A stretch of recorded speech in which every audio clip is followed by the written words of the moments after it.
The insurance companies has a merit system which is disconnected from the Department of Motor Vehicles point system. They're similar, but they're different. This is Vic DiBattista driving around. I just passed the spot where I got a ticket last month. Thank God for my guy, Michael Palumbo. What the hell did I do now? Looks like I gotta call Michael Palumbo. Hey there, YouTube fans, Mike Palumbo. There's a common misconception out there. If they get a ticket that has no points associated with it, that's automatically a non-moving violation for insurance purposes, and they just plead guilty to it. And that's not always the case. It often is not the case. The insurance companies has a merit system which is disconnected from the Department of Motor Vehicles point system. They're similar, but they're different. A classic example is a seatbelt ticket. As long as you get a seatbelt ticket, for an adult, you're given a ticket, it's no points. So people think, well, he'll plead guilty to it. However, from an insurance and actuarial statistical standpoint, people that don't wear their seatbelts, it's risky behavior for insurance purposes. And statistically, that insurance companies pay out more money to claim it, to people who don't wear their seatbelts than the people who do. So even though it's not going to be any Department of Motor Vehicle points, it's still an insurance, what they call a merit system violation, which would cause your insurance to go up. So, so I plead guilty to that. Even though it's no DMV points, your insurance is still going to go through the roof. Now, there's other ones: driving without a license, driving without insurance, especially driving without insurance. People don't realize that they plead guilty to this all the time. First off, it's like a $200 fine. They're like, well, it's a $200 fine. I'll just pay the fine. But they don't realize it's a $750 surcharge from the Department of Motor Vehicles. It's a major insurance merit system violation when you eventually get insurance.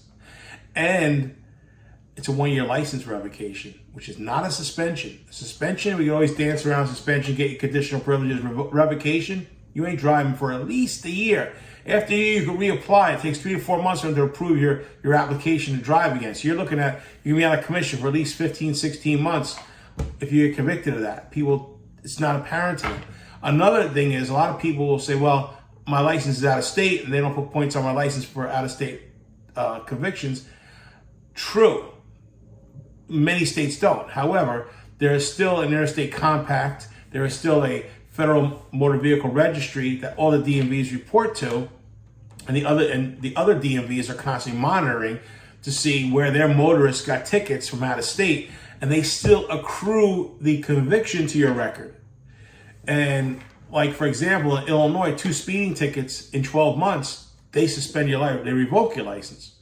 It doesn't matter what states you got them from. You could have got both of them. I've had experiences with that. The guy got both of them. One was in New York State, one was in a different state, and now his Illinois license is being suspended or revoked. So I went back to the court in New York State and reversed his speeding conviction here.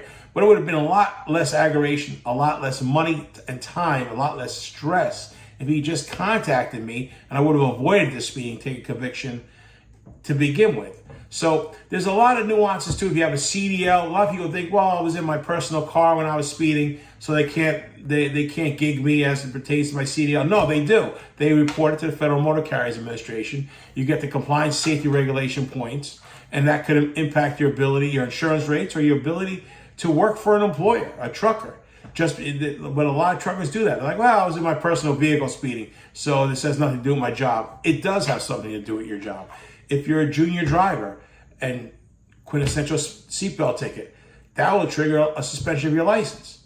And a lot of things on junior and probationary drivers that really wouldn't be a big deal to the rest of us, trigger suspensions and trigger increased insurance because you already got suspended, and now you're unsuspended, and within a probationary period, you got another ticket, and the insurance companies see this. That's actually another thing. Suspensions. Make sure you don't get suspended for any reason. A lot of people get suspended just because they didn't answer a ticket or they failed to pay a fine on time, and that is a regulatory suspension. That's not a punitive suspension. A punitive suspension is you're doing 110 miles an hour, and the judge says, okay, well, I'll agree to this plea bargain to doing 10 miles an hour with a speed limit, but you were doing 110, so I'm going to sentence you to, in addition to a fine, I'm going to sentence you to a 30-day license suspension. That's a punitive suspension. But if you just fail to answer a ticket on time and they suspend you, that's not punitive, that's regulatory. But it doesn't matter to the Department of Motor Vehicles. It doesn't matter, well, it doesn't matter to the Department of Motor Vehicles either, but it doesn't matter to your insurance company.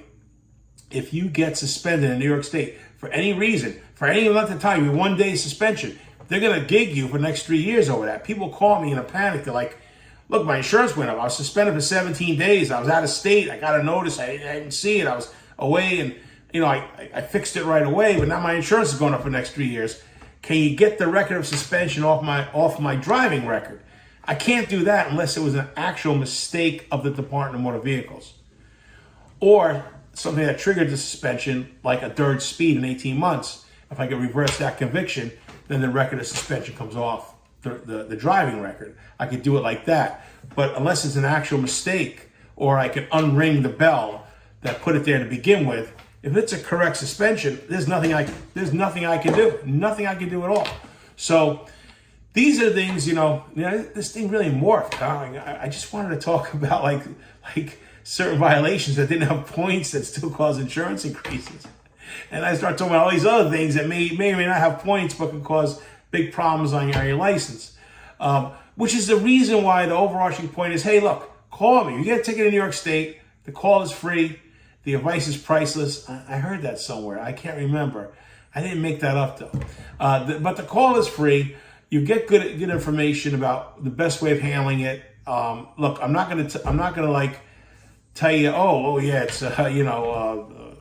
some minor motor vehicle violation. Oh, it's dirty license plate. Oh, you better have me hire me. It's nothing I could, dirty license plate. Just pay it. It's no big deal. But some of them appear to be no big deal, but really are, and you don't know. That's why you want to reach out to us. So again, it's Mike Palumbo. We're here for you, and thanks for watching.